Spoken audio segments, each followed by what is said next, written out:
नमो भगवते वासुदेवाय. महाराज पृथूंच ते आवेशपूर्ण भाषण ऐकलं. त्यांचा तो क्रोधाने लाल झालेला चेहरा बघितला. हातातलं ते सज्ज असलेलं धनुष्यबाण पाहिलं आणि ती पृथ्वी तळतळा कापायला लागली आणि अत्यंत विनम्र भावानं हात जोडून ती त्यांना म्हणायला लागली,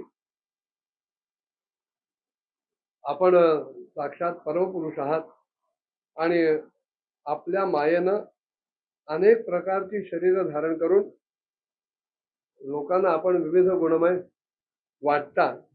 वास्तविक आत्मानुभवाच्या द्वारे आपण अधिभूत अध्यात्म आणि अधिदेव संबंधी येणारा अभिमान आणि त्याच्यातून उत्पन्न होणारे राग द्वेष इत्यादीपासून पूर्णपणे मुक्त आहात. नमः परस्मै पुरुषाय माया व्यंजस नाना तनवे गुणात्मने नमः स्वरूपान भुवेन द्रव्य क्रियाकारक विभ्रमोर्मये येनाहम आत्मा यतनम विनिर्मिता धात्रा यतोयम गुणसर्ग संग्रहा तर एव मां हंतु मुदा यथस्वराट उपस्थितोन्यम शरण कमाश्रय. आपण संपूर्ण जगाचे विधात आहात. आपणच ही त्रिगुणात्मक सृष्टी रचलेली आहे आणि माझ्या सकट समस्त जीवांचा आश्रय आपण आहात आणि आपणच मला या सगळ्या जीवांचं आश्रयस्थान बनवलेलं आहे. आपण खरं तर सर्वथा स्वतंत्र आहात, पण आपणच जेव्हा हातात शस्त्र अस्त्र घेऊन मला मारण्यासाठी उद्युक्त झालात तेव्हा मी आणखीन अन्य कोणाला शरण जावं, कोणाचा आश्रय घ्यावा. कल्पाच्या आरंभामध्ये आपण आपल्या आश्रयानं राहणाऱ्या अनिर्वचनीय अशा मायेच्या बळावर ह्या चराचर जगताची रचना केली होती आणि त्याच मायेच्या द्वारे आपण तिचं पालनही करायला तयार झालात. राजा, आपण धर्मपरायण आहात, मग तरी सुद्धा गायीचं रूप धारण करणाऱ्या माझं आपण हनन कसं करता?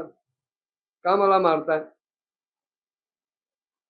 वास्तविक आपण एकच आहात, पण तरी सुद्धा आपल्या मायेच्या योगानं आपण अनेक रूप धारण केलेली वाटतात. आपण अनेक वाटता आणि स्वतः ब्रह्मदेवाला निर्माण करून त्याच्याकरवी आपण ह्या विश्वाची रचना केलेली आहे. आपण साक्षात सर्वेश्वर आहात आणि ज्यांना आपली इंद्रिय आपल्या ताब्यात ठेवता येत नाहीत, जे जितेंद्रिय नाहीत, अशांना आपल्या लीला कशा कळाव्यात? त्यांची बुद्धी तर ह्या दुर्जयाच्या मायेनं विक्षिप्त केलेली असते. त्या बुद्धीला अनेक फाटे फुटलेले असतात. त्यामुळे त्या लोकांना आपण नेमके कसे आहात ह्याचं यथार्थ ज्ञान होत नाही. आपणच पंचभूत आहात, आपणच इंद्रिय आहात, आपणच त्यांच्या अधिष्ठात्री देवता आहात. बुद्धी अहंकार रूप अशा आपल्या शक्तीच्या द्वारे क्रमशः आपणच जगाची उत्पत्ती स्थिती आणि लय सांभाळत असतात. विविध कार्यांच्यासाठी वेळोवेळी आपण आपल्या शक्तींचा आविर्भावही करता, शक्तीला प्रकटही करता आणि आवश्यकतेप्रमाणे ती शक्ती लुप्तही करता. तेव्हा आपल्या शक्तीचा आविर्भाव आणि तिरोभाव हे आपल्या हातातच असलेल्या गोष्टी आहेत. ह्या आपण साक्षात परमपुरुष आहात, जगत विधात आहात. मी मनापासून आपल्याला नमस्कार करते. अजन्म असलेल्या प्रभू, आपणच रचलेलं हे भूत इंद्रिय आणि अंतःकरण रूप जगत त्याच्या स्थितीसाठी आदिवराहाचं रूप घेऊन मला आपण रसातलापासून बाहेर काढलं आणि योग्य ठिकाणी मला स्थिर केलं. अशा प्रकारे आपण माझा उद्धार करून धराधर असं आपल्याला नाव प्राप्त झालं आणि आज तेच आपण अशी वीरमूर्ती धारण करून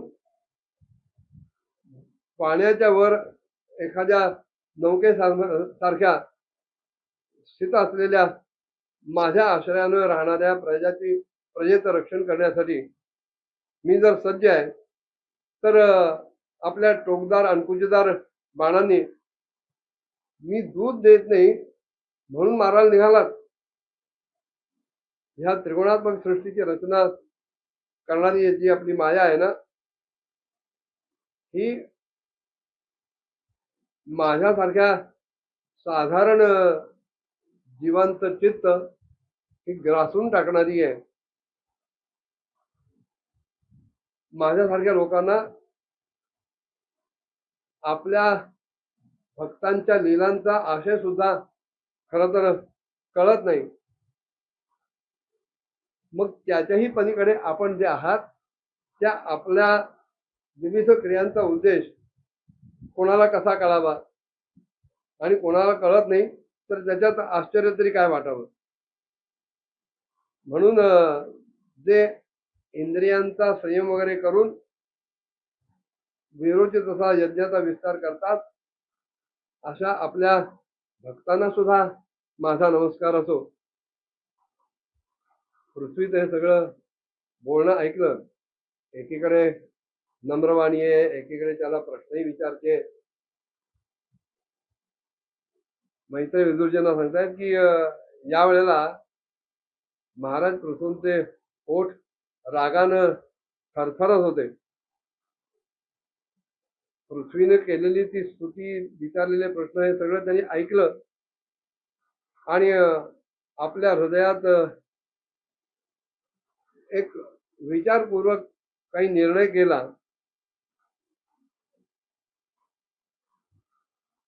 आणि